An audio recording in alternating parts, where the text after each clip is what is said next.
You know,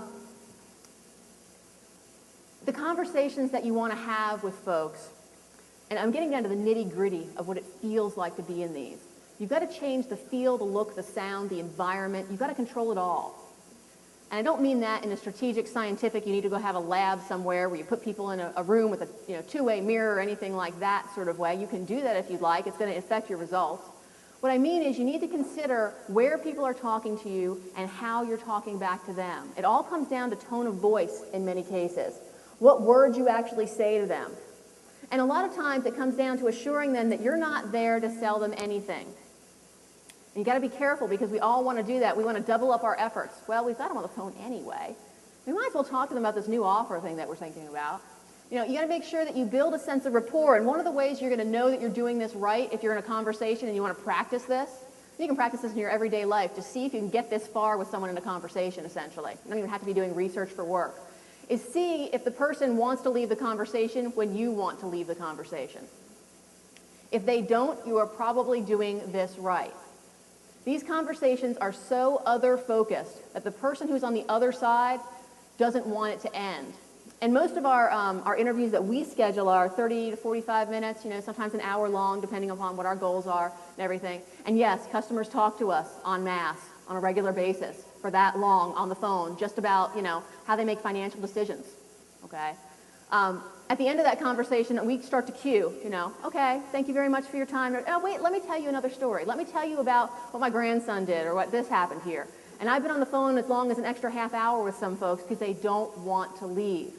That tells me that that's their true voice coming out. This isn't that veneer like the husband in the example from the diabetes story who, you know, says, well, you know, this is what I know I should say in this situation. This is them actually telling me what's really going on in their lives, okay? And that's where the good stuff happens. That's where you actually get to the themes that you can turn around. And we'll talk in just a minute about some of the things you'll listen for. But that's where you get to the themes that you'll actually be able to turn around and turn into messaging that you'll be able to put out to the audience. So what are you listening for? Here's a few key things that you sort of listen for when you go through the conversations. You want to listen for word choice. And by that, I basically mean you want to listen for how people are talking about you, the category you're in, your industry. It depends on what you're talking about as to, you know, what the word choice applies to. But people use different words based on their cultures. And I'm not talking about huge cultural differences, although you might see it if you have a nationwide audience. But in most cases, the word choice here is dealing with how they're referring to something. In that diabetes project I just gave you sort of a little snippet of, they referred to diabetes not as type 2 diabetes or anything official and medical. It was the diabetes or my blood sugar is a little high. Okay? That made all the difference in terms of messaging back to them. There were folks that would listen to a message when we said blood sugar is high as opposed to hearing the word diabetes. That's acceptance and rejection. We're going to talk a little bit more about that in a little while, how you find out which thing falls into which category. Then you deal also with the phrasing that people use. What do they put around those words? And so this involves a lot of really intent listening. You can actually record conversations, although I would recommend if you are going to videotape or you're going to audio record any sort of a conversation that you're going to have with folks, outside the legalities of that, make sure that you pad your time around that. Folks get very nervous when they realize they're on tape. And so you need to take an extra 15 minutes usually on the front end to soften them up, to get them comfortable just talking to you. Don't think you can just jump into it because that veneer gets thicker when they know that they think they're being recorded for some reason. People are very suspicious and everything. But you're looking for phrasing and those types of things. And then you're looking for things like tone and emotional spikes. And what I mean there is as you go through the conversation, and you know this from your interpersonal conversations again, you know, folks get excited about certain things. They want to tell you stories about certain things. So what you're looking for is, and you're listening for, is where are those spikes? And more importantly than almost what they say at those points in time, what did you say right before that? What was your reaction? What was your prompt that actually got that reaction? You know, we did another project for financial services, and institution wanted to run a nationwide program getting folks to open retirement accounts, essentially. And they said to us, we have a problem. Folks are not opening these retirement accounts. They're not funding them. What can we do?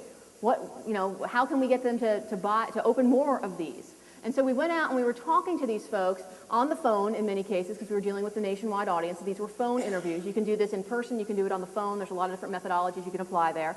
And what would happen is we'd get around the idea of what this money meant to them, essentially. And they would talk about, well, I don't really know anything about what's going on. I don't know anything about why my money is safer there than it is anywhere else. I don't know anything here. They're talking all around these different things. And then they'd get really excited around some stories. And the stories all happen around the idea of grandchildren in their particular cases, because we were talking about retirement. I want my grandchildren to be able to come visit me. I want to be able to go to the beach. I want to be able to do certain things. Very simple things, not trips to Europe, not trips, exotic skydiving trips when they're 65 years old, nothing like that. Just the basic day-to-day things that they wanted to be able to do. And the stories built, and the emotional spikes always happen around the idea of family and what that meant to this population. And so what happened when we actually turned that around later on, and we actually started to have that resonate with these folks when we turned messaging out, is we used the idea of family, and we used the idea of grandchildren. That was a theme for them. And we used those images and those words that they had said to us, how they framed their family. Okay? So we actually lifted it out of conversations that we heard repeatedly. This is how they're viewing family. We put it in our wording that actually went back to them communicatively. And there, we had phenomenal results with that program. We're in the 4th year of running that program right now. And year over year, what we do is we take those messaging points. Remember that quantitative data I was referring to earlier that we want to be able to tie this to? We want to enhance, not eliminate. And what we do is we take that information on the front end. We did the research. We came up with the themes. And I'm jumping ahead of myself here, but sorry, Dave. But we take the research. We get the themes, essentially. And it's just too good of a story to not tell you the whole thing. And we get to that, and then we say to them, okay, we have a nationwide audience. How do we find out who has what motivations? Because everybody in this room has different motivations. You would segment very differently, okay? In this particular case, we wound up designing 4 different, it was a direct mail program. It just happened to be the virtue of how they wanted to market out to these folks.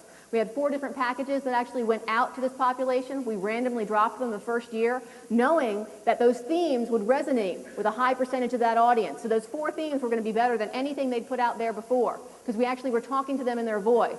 And then as the data began to come in and we started to see the actual numbers, see people opening accounts, doing different things, what we did with that information is we tied it to the existing quantitative information, and now we know who actually is opening accounts, who is funding accounts.